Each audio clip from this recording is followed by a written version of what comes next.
In this tutorial, I will show you how to do an I-cord cast on.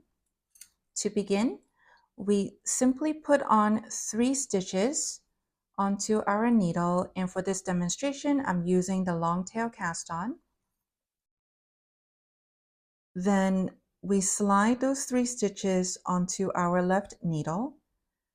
Please note that the tail is now in the front and the working yarn is in the back. Be careful, we want to grab and use our working yarn for the rest of the cast on.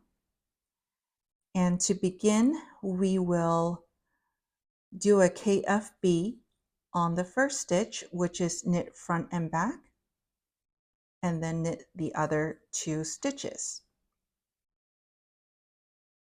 Then we slide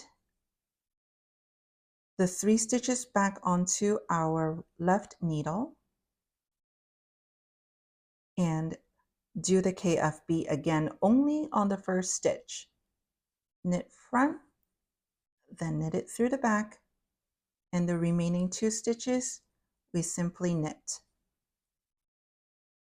And you just keep repeating that until you have the required number of stitches. So here I am sliding 3 stitches back onto the left needle, and in case you need a review on the KFB, you're essentially knitting the first stitch twice.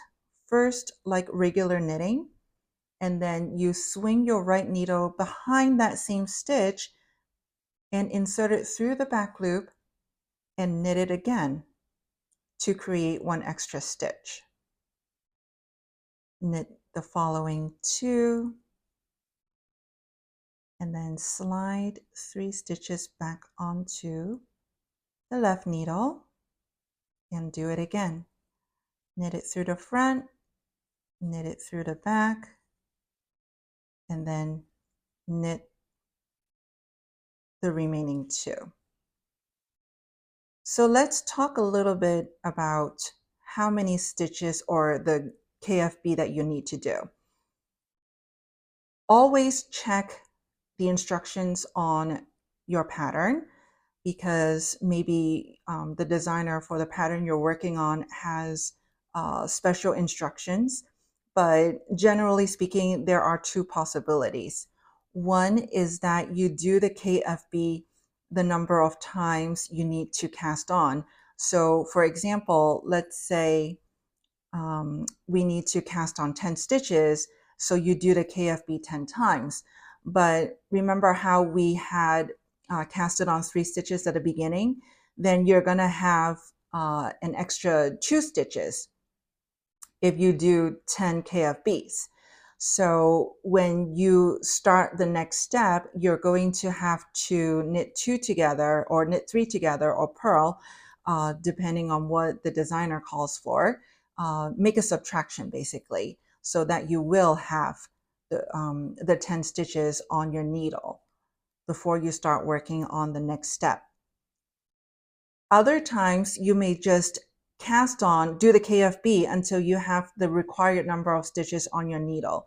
So let's do a quick count. 2, 4, 6, 8, 10. So I did not do the KFB 10 times, but now I have 10 stitches on my needle, and sometimes that happens too.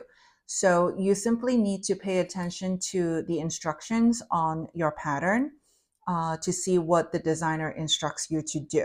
But I just wanted to point that out in case you were curious about how many KFBs you need to do. And this is how you do an I-cord cast on.